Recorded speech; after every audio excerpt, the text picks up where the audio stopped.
अब हम पढ़ेंगे लॉ ऑफ रिफ्रैक्शन। हमने लॉज ऑफ रिफ्लेक्शन पढ़े थे, अब हम क्या पढ़ेंगे? Laws of refraction. ठीक है, ध्यान दीजिएगा जरा।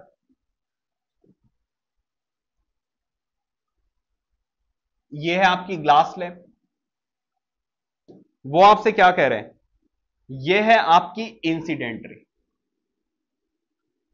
ये है आपकी नॉर्मल, और ये है आपकी रिफ्रैक्टेड रे। ये है आपकी इंसिडेंट रे, ये है आपकी रिफ्रैक्टेड रे, ये है आपकी नॉर्मल, और ये है आपका पॉइंट ऑफ इंसिडेंस। यहां पर ये है आपका एंगल ऑफ इंसिडेंस, और ये है आपका एंगल ऑफ रिफ्रैक्शन। क्या इतनी बात समझ में आ रही है? पहला लॉ क्या कहता है? ऑल दी रेज, कौन कौन सी? Incident ray, refracted ray and normal, lie on the same plane at the point of incidence. ये फर्स्ट लॉ है, वही सेम जो हमने पीछे पढ़ा था। So incident ray, refracted ray and normal lie on the same plane, ये है आपका फर्स्ट लॉ। इस केस में अब क्या है? हमने पहले पढ़ा था angle of incidence is equal to angle of refraction, लेकिन यहां पर ऐसा नहीं होगा। अब जरा ध्यान सुनना, वो कह रहे हैं sine of angle I over sine of angle R. अब ये साइन कौन सी बला है? ये आप पढ़ोगे ट्रिग्नोमेट्री में, sine theta, cos theta, tan theta, cosec theta, sec theta, cot theta, तो वहां पर आपको पता चलेगा कि साइन थीटा है क्या। क्या इतनी बात समझ में आ रही है? अभी तो बस इतना याद रखिए कि जो साइन आई है और साइन आर है, मान लीजिए यहां पर दे दिया उन्होंने साइन 60 और दे दिया नीचे साइन 30, ये वैल्यूज आपको बता दी जाएंगी, इसको सॉल्व कर लेना। जब इसको सॉल्व करोगे आंसर क्या आता है? कांस्टेंट आता है। क्या आता है? कांस्टेंट। क्या मतलब है इसका कांस्टेंट का? बोल तो देते हैं जी कांस्टेंट, लेकिन इसका मतलब क्या है? मान लीजिए, थोड़ी देर के लिए मान लीजिए कि मैंने इसको डिवाइड किया, आंसर आ रहा है 2/3। अगर मैं मीडियम चेंज नहीं करता हूं, ध्यान से सुनना क्या कह रहा हूं मैं, मीडियम चेंज नहीं करता हूं, अगर ये एयर है और ये ग्लास है, तो मान लीजिए थोड़ी देर के लिए कि एयर और जो ग्लास है, इन दोनों का जो रेशियो है sine I over sine R, वो 2/3 आ रहा है। अब मैं इस लाइट को कितना भी बेंड करूं, एंगल कितना भी छोटा बड़ा करता रहूं, जब मैं एंगल ऑफ इंसिडेंस को चेंज करूंगा तो एंगल ऑफ रिफ्रैक्शन भी अपने आप चेंज होगा ही नहीं होगा? हमेशा आंसर क्या आएगा?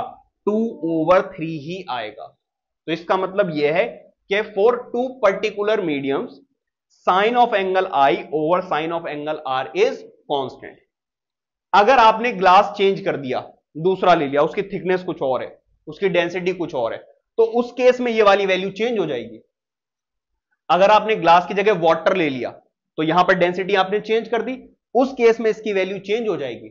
लेकिन अगर टू पर्टिकुलर मीडियम्स हैं तो sine I over sine R की वैल्यू हमेशा फिक्स्ड रहेगी, कांस्टेंट रहेगी, कभी भी चेंज नहीं होगी, आप एंगल कितना भी चेंज कर लीजिए। क्या इतनी बात समझ में आ रही है? Any problem? तो यह है the ratio of sine of angle incidence to the sine of angle of refraction is constant. ठीक है, ये हैं दोनों लॉज।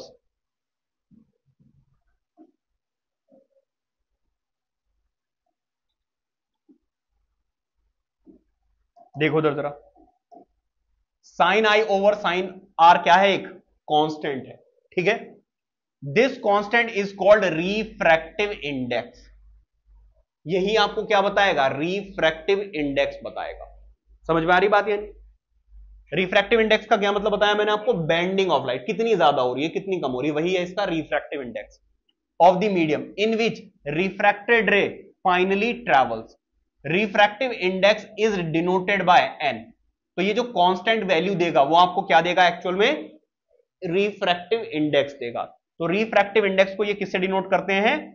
एन से डिनोट करते हैं।